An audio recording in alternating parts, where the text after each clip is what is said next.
Good morning, friends, and welcome back to Alignment with Rebecca. It's been a week. Oh my God.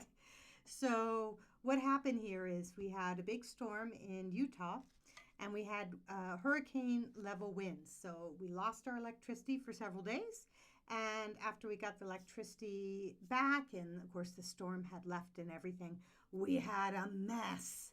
We had a massive mess. And so I had to prioritize, and unfortunately, I was not able to give some of my live feeds last week as a result. But we are back and we are happening, and the yard is clean, and electricity is back on. And what lovely, lovely things these are that we never realize how wonderful they are until, of course, they go away for a few days and you stare at your refrigerator going, please don't die, food inside, please. Don't open that fridge. Don't touch it. Anyways, it's good to be back. It's good to hopefully engage with a few people today. We're going to be talking this week about Kenneth Burke, his definition of humans. Actually, he called it the definition of man because, well, you know, back in the 1930s, 40s, and 50s, women didn't exist. I know it sounds amazing, but it's true. Women just didn't exist. You don't find them in the literature. You don't find them anywhere. So I'm thinking women are basically a new invention. I'm just kidding. I'm just kidding. But it is hard when you read past research to see that everything is based in the gender of the male.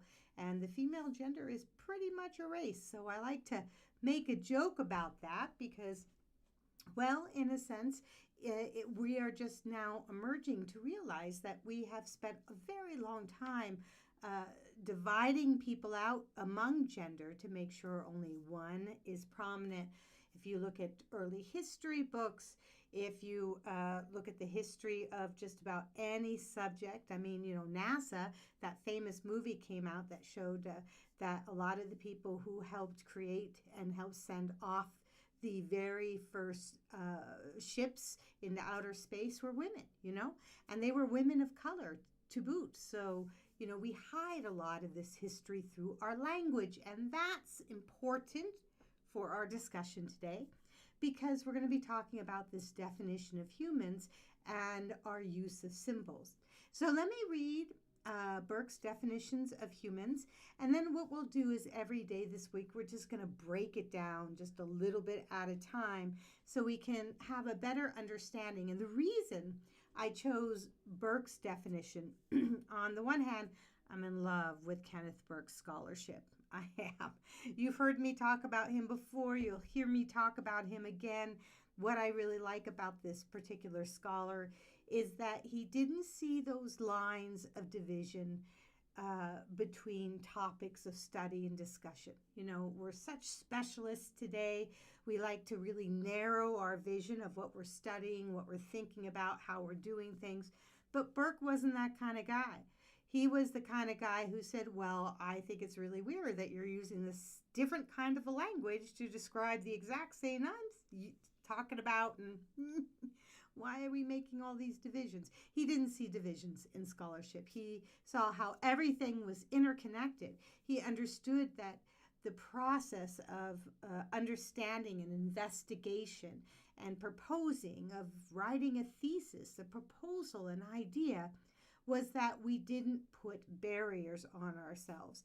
And it's an important idea because it's in his definition of humans. So let's talk about this definition. Kenneth Burke wrote, and this is from, I believe, 19, I'd better double check the date. I was going to say like the early 1900s. So we are talking about, I guess 1966 is when he wrote this definition. He probably wrote it earlier, but we see it in his book, Language as Symbolic Action. It's a great book. Kenneth Burke wrote, man is the symbol using, symbol making, symbol misusing animal, inventor of the negative or moralized by the negative, separated from his natural condition by instruments of his own making, goaded by the spirit of hierarchy or moved by a sense of order, and rotten with perfection. Now, I've read a lot of different definitions about humankind in my life, and most of them hinge on this idea that humans create symbols. So that's, of course, Kenneth Burke's very first part of his definition. But what I like about his definition is it explores those aspects of humans where we cause problems for ourselves. A lot of definitions of humans, they're all about how amazing we are and how perfect we are. But Kenneth Burke recognized that these wonderful things that we create for ourselves, we also tend to use against our most best interests. So humans are the symbol using, symbol making, symbol misusing animal. When he went to describe this, he gave an example of a trapped bird in a classroom. So let's say we're in a classroom together and a bird has flown in through one of the very many open windows. Let's say there's 5 open windows in this classroom. And the bird keeps going up to the ceiling to try to get out rather than going through, again, one of the windows. And so the problem is that we can't communicate with this bird to say, hey, dude, window, go. Can't do that. So the bird keeps hitting the ceiling. So what Kenneth Burke was suggesting is that birds, they are not really the same type of symbol making, symbol using animals. They may have symbols, but they don't create new symbols necessarily, in his view, in order to communicate to others. Now, we do know animals have language. So the early definitions of humans were that we were the only ones who had tools, and we were the only ones that had language. And this isn't true. We see animals speaking to each other all the time. And we know that there's certain animals who could literally communicate with humans. And we've also seen animals create new language to explain new phenomenon. So these things now are starting to become established, and I probably should have some studies up here to cite, which I didn't do. I do apologize for that. If you're interested, I will bring I am me, and I'll give you some feedback on this, some information on this. But animals do use language, but they use their own language in a very different way. It's very straightforward, as far as we can tell, very tied up in physical needs, eating, shelter, and so on and so forth. And there is language of love. So if you look at 2 gorillas, for example, or chimpanzees, or even cats, you'll see them playing together. Dogs, you'll see them playing together. You'll see them cuddling together. My cat has very specific sounds that he makes when he wants to be on my lap and get some affection versus, hey, will you get me my food now? Which is a lot louder and piercing and annoying, that particular meow. So we do know animals use language to communicate to each other, and also a type of language to communicate to us. So what is language? Language is anything that communicates. So we often call this, and I've mentioned this before, I think, a text, T-E-X-T. In communication studies, you probably find the same word being used in any of the humanities and soft sciences. So a text is anything that communicates to us. That can be written words on a page. It can be a sound. It can be songs. It can be a symbol on the street that you may pass. It may be a cloud in the sky that looks like a turtle to you. Then that is communicating. That cloud becomes a text. As soon as we get meaning from the image to ourselves. So we make meaning to ourselves, we make meaning to others, and we make meaning all the time. We are always reading into things, whether we're right or wrong, it doesn't matter. We're always reading into things. So for Kenneth Burke, he understood that symbols themselves not only help us define ourselves, but it's the basis of our social, intellectual, and emotional endeavors. So we use language, we use symbols in order to define who we are in relation to others, in relation to our environments, in relation to everything, our place in the world, whether we feel good about ourselves or whether we feel bad about ourselves. But he also recognized that humans were symbol misusing animals. So symbol misusing animals is using symbols to create some kind of deception or illusion. So we often, or in some ways even negative self-talk. So we often use the symbols we create, whether they're language or a picture or a song or advertisement, whatever it happens to be, in order to build ourselves up, but also take ourselves down, to separate ourselves out from others, to be able to say, for example, this group is really cool, but this group is not. This group is human, this group is subhuman, and so on and so forth. So in that sense, we use language, we use symbols, and we misuse symbols as well. I think one of the most famous examples of this, and one example we'll probably all gravitate to some degree, is this idea of the swastika. So when we think of the swastika, which is, that kind of windmill sign that was used by the Nazis in the 1930s, when we think of the swastika, we think very negatively. We have lots of associations with this particular symbol now, which tend to be negative. We think about Hitler. We think about how Hitler killed Jews and other portions of the population who did not fit into his Aryan framework. We associate the swastika with the German people, especially the German people of the 1930s under Hitler's, and so on and so forth.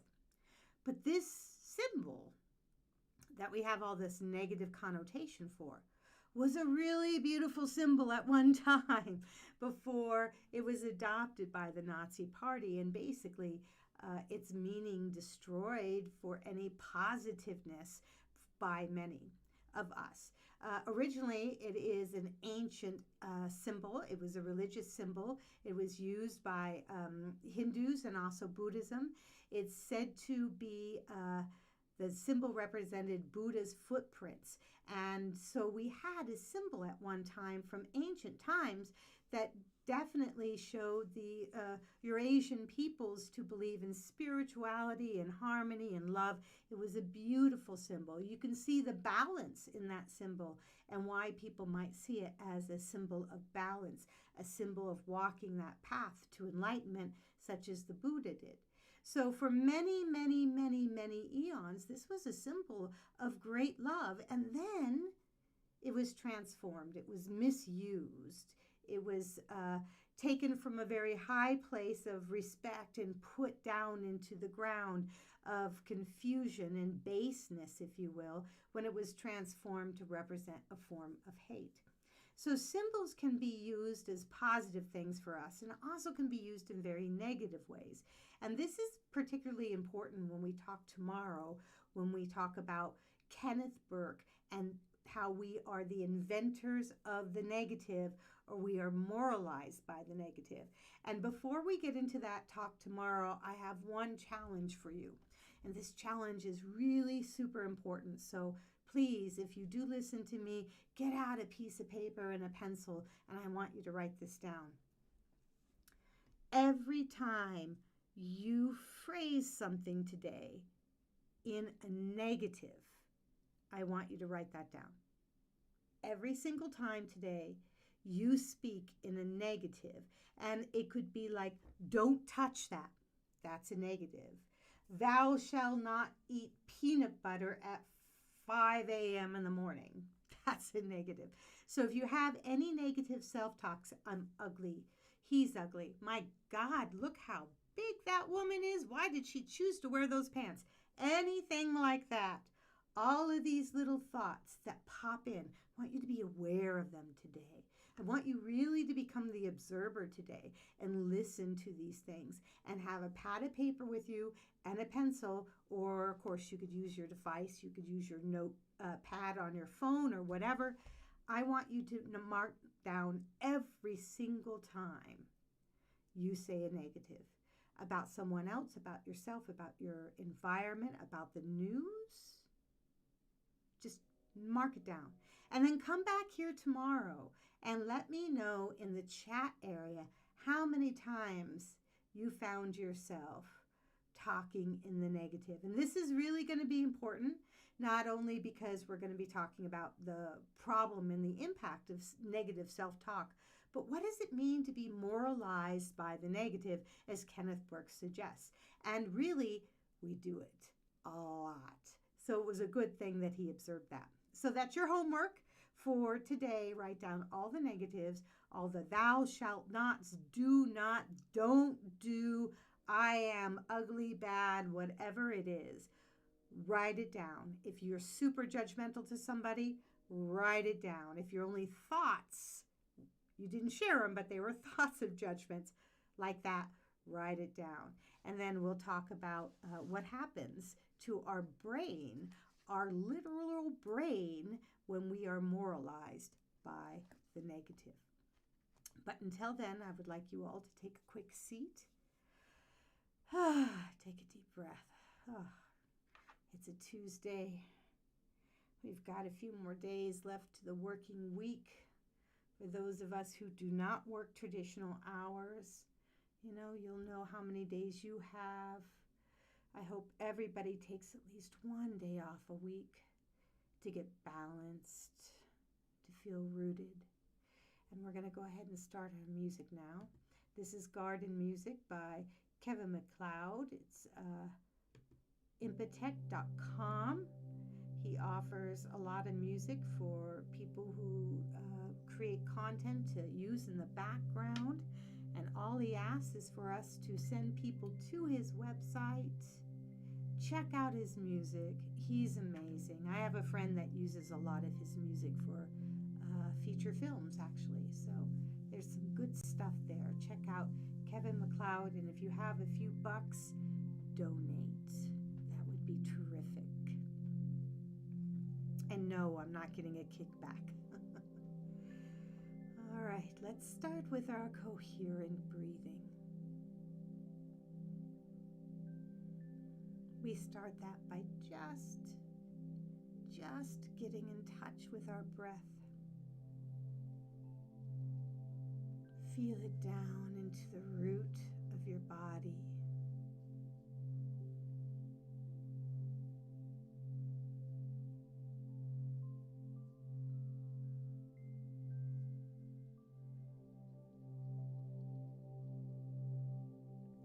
Now, I want you to inhale for a count of 5. Hold for a count of 1 or 2. And then exhale for a count of 5. Let's just breathe together, just for a few moments.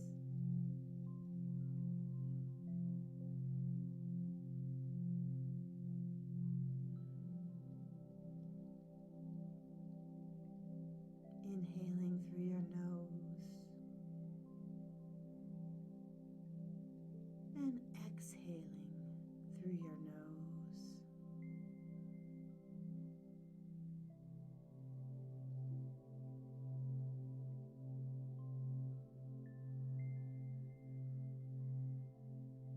We're working to activate our parasympathetic system, the rest and digest system of our body.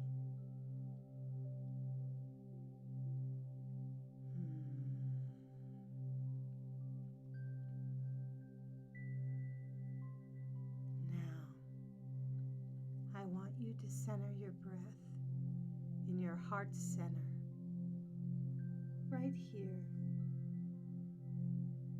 And with each breath in your heart center, I want you to imagine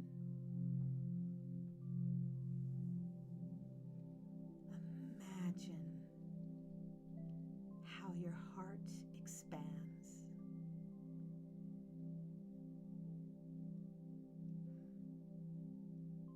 How it fills with gratitude, grace, and love.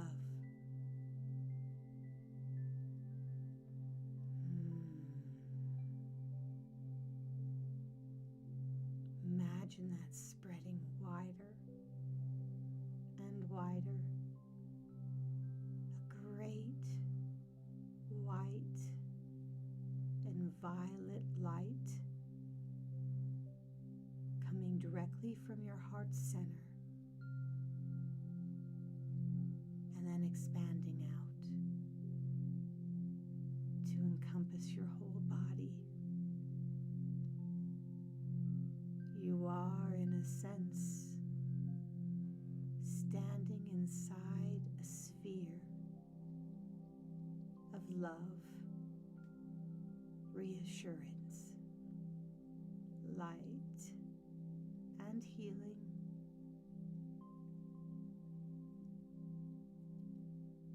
Imagine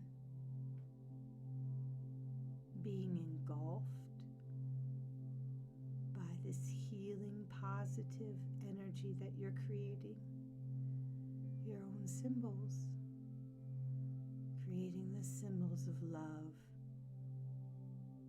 enlightenment, hope. These are symbols we dearly need right now.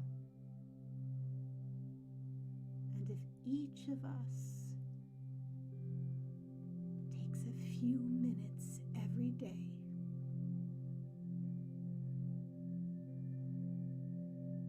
and we put it out there, love, light, openness to differences, compassion. If we all put it out there and demand it, this world would transform. Thought is real.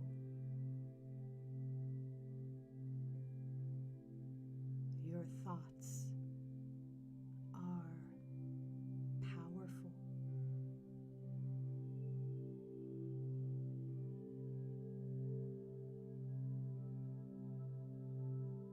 Imagine how a single symbol of love,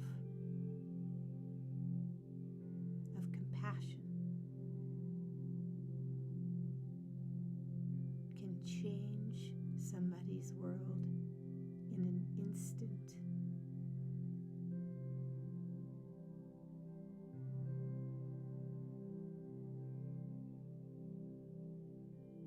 Imagine if we created that rather than divisions,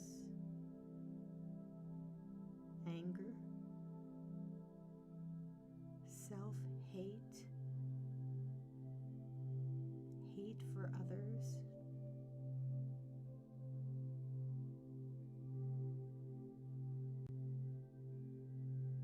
Feel that expansion of love and compassion enveloping your whole entire being and then widening out from your heart to the seat you are sitting on, the walls of the room you may be in, the trees that may surround you outside, the sidewalks, the roads, cars, electric poles, advertisements, garbage. Clean all the negatives up with the love and compassion in your heart. You have this amazing power. You really do. And so do I.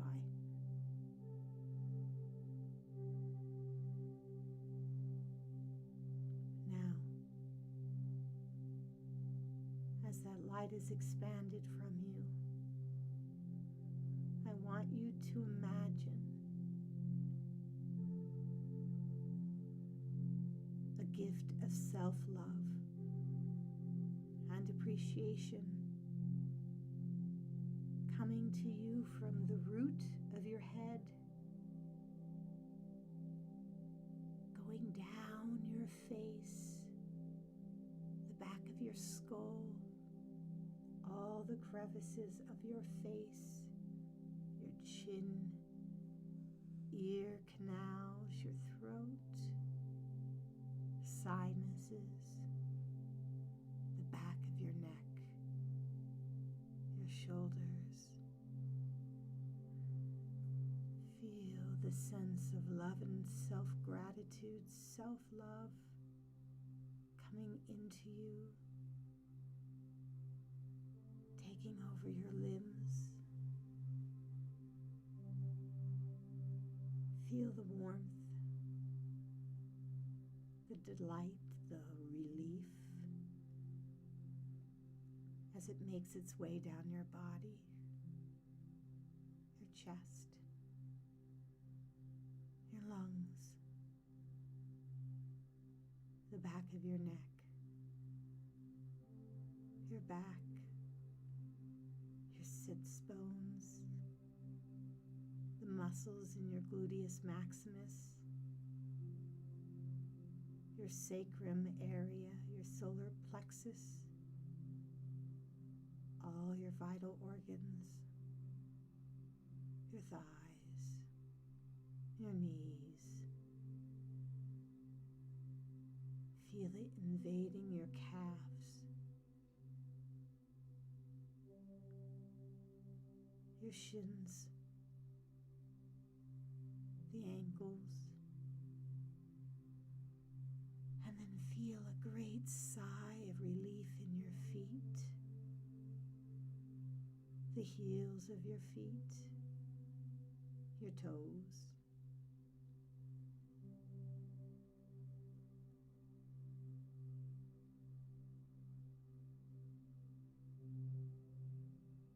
How nice it is.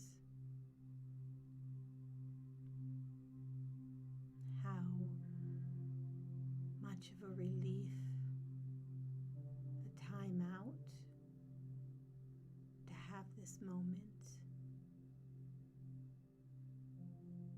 to have this peace.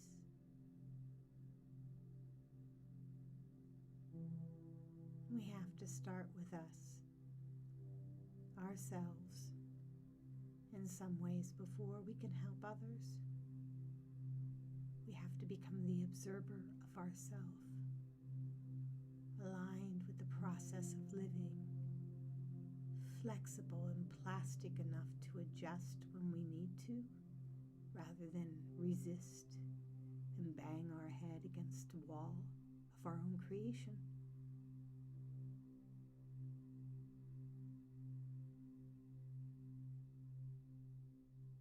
When you meditate,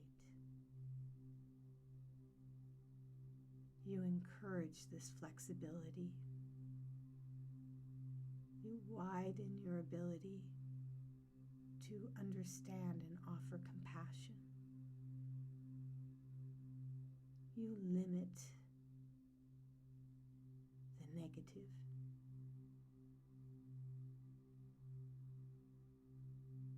Let's end with a couple deep breaths, breathing in through the nose, and then exhaling through the nose.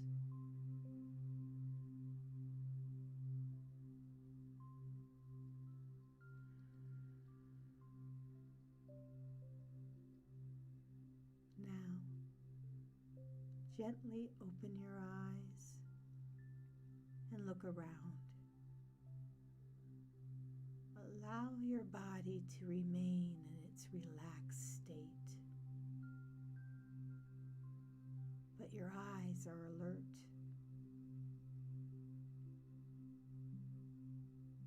And when you're ready, slowly wiggle your fingers, your toes, your nose, and come back. Thank you all for your patience last week as I dealt with storm debris and outcomes. And I appreciate all who have joined me today, or maybe will join me a bit later. Remember your homework assignment, and it's an interesting one. I want you to write down every aspect of the negative that you expressed today. I promise to do it too, and I'll report back what I discovered. And tomorrow we'll talk about how humans define themselves and moralize themselves through the use of the negative. Until then, mahalo, aloha, and of course, namaste.